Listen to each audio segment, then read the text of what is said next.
Travail salarié, tout le monde est concerné. Vous, comme 22 millions de salariés en France. Le salarié est celui ou celle qui met son temps et sa force de travail et son intelligence à la disposition d'une entreprise. Ou plutôt, à la disposition des propriétaires de l'entreprise. Les salariés obtiennent un salaire qui leur permet de vivre. De mal vivre le plus souvent. Travail contre salaire, voilà qui semble évident. Mais cette évidence du salaire contrarie les patrons. Ils diffusent donc de fausses vérités pour attaquer les salaires. C'est grâce au patronat que les salariés vivent. Le développement de l'entreprise profite à tous. Les intérêts du salarié et du propriétaire sont communs. La rémunération globale multiplie les sources de revenus pour le salarié. C'est donc plus et mieux qu'un salaire.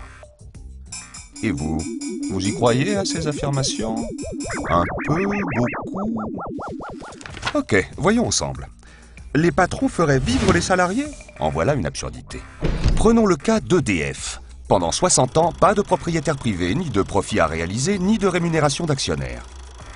Et pourtant, l'entreprise nationale a fourni l'énergie électrique à tous, tout en payant ses agents et en investissant. Ce résultat provient évidemment de la chaîne de travail de tous les électriciens, des qualifications de chacun, des avancées technologiques, de l'organisation de l'entreprise. Bref, c'est le travail des salariés qui crée la richesse. Entreprise, salariés, mêmes intérêts? Dans un monde idéal, les richesses nées du travail collectif pourraient être réparties comme ceci. Une partie soutenant le développement de l'entreprise, une partie pour la solidarité nationale et internationale, une partie redistribuée aux salariés dans un souci d'égalité et de bien-être. Seulement voilà. Dans le monde des capitalistes, les richesses que vous avez créées ne vous appartiennent pas. La réalité est qu'elles vont de moins en moins dans la part salariale, de moins en moins dans l'impôt redistribué, accessoirement vers l'investissement utile et prioritairement dans la poche des propriétaires. Cette logique de réduction salariale se retrouve dans l'augmentation incessante de la productivité, la réduction du nombre des salariés de l'entreprise, la compression des salaires. L'enjeu des salaires est simple. Ce qui ne va pas aux salariés renforce le capital. C'est pourquoi la bataille du salaire et de la rémunération prend toute son importance. Aujourd'hui, les propriétaires d'entreprises en arrivent même à contester le bien fondé des salaires quand ils contestent leurs cotisations. Regardons ensemble votre fiche de paye. Les cotisations sociales salariales et les charges sociales patronales sont la partie du salaire qui ne vous est pas versée en argent, mais affectée à des caisses de solidarité. Retraite, santé, formation. Cette forme de salaire, c'est le salaire socialisé. Un exemple.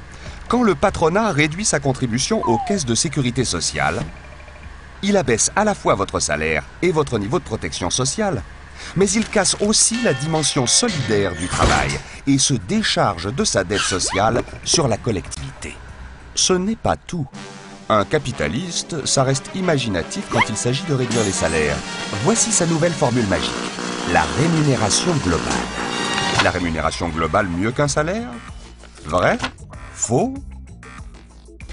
Revenons à la feuille de paye et regardons deux lignes, le total de la rémunération et le salaire brut. À votre avis, quel est le plus essentiel? C'est le salaire brut. Pourquoi? Parce qu'il représente la partie fixe et stable de votre salaire. Pour les énergéticiens, son niveau est déterminé par le salaire national de base, le niveau de rémunération et l'ancienneté. Et tout au long de la carrière, la rémunération évolue par l'augmentation du niveau de rémunération en lien avec le groupe fonctionnel et les avancements au choix. À quoi s'ajoutent d'autres éléments importants de revenus. Cet ensemble repose sur la reconnaissance des qualifications via une grille de salaire dont les principes sont simples et transparents. Le SMIC est le salaire minimum pour une qualification sans diplôme. Tout salarié qualifié doit recevoir plus que le minimum. La grille définit les grands niveaux de qualification en tenant compte des diplômes de la formation générale et professionnelle. La grille établit des équivalences reposant sur l'expérience, la formation continue, l'élévation des qualifications. Au bout du compte, la vraie formule magique, c'est un salaire brut doit traduire le juste niveau de qualification à un moment donné de l'évolution de la carrière dans un emploi adéquat. Seule cette partie fixe repose sur la transparence et la pérennité, l'égalité dans la rémunération. Sans ce socle de garantie collective, les salaires deviennent aléatoires, laissés au mauvais vouloir des propriétaires. Ce n'est donc pas par hasard si les patrons d'EDF SA veulent renforcer la dimension variable de votre rémunération. Ils utilisent 3 leviers. Il y a tout d'abord l'intéressement, facultatif. Les salariés le toucheront si les résultats d'exploitation sont bons, les performances sont bonnes, la productivité est bonne, évidemment selon des critères patronaux. Et ce n'est pas tout. Les résultats de cet intéressement ne sont jamais garantis, possiblement nuls, inégalitaires, non solidaires. Ça pose des questions, non? Parlons maintenant participation. C'est un dispositif de redistribution aux salariés d'une partie des bénéfices réalisés. Son principe serait un moindre mal, mais pas de bénéfices, pas de redistribution. Pire, dans un système où la bourse joue à la loterie avec la vie des entreprises, le risque pour le salarié est permanent. De plus, la participation ignore le système de solidarité. Et maintenant, le nec plus ultra financier, le plan d'épargne entreprise.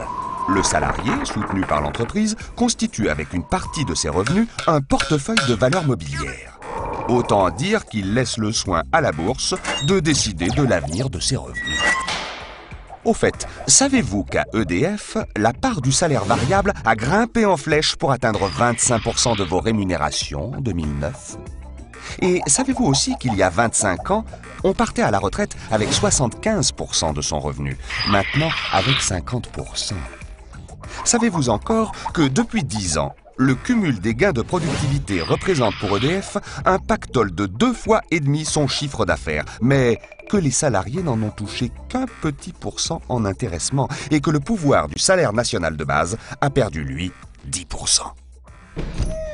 Avec les rémunérations variables, on est entré dans l'ère du revenu aléatoire, inégalitaire, incontrôlable pour les salariés. Cette stratégie patronale s'appuie sur une relation de plus en plus individuelle du salarié avec son travail et l'entreprise. Ses collègues deviennent des concurrents. Cette politique globale s'appelle rémunération globale.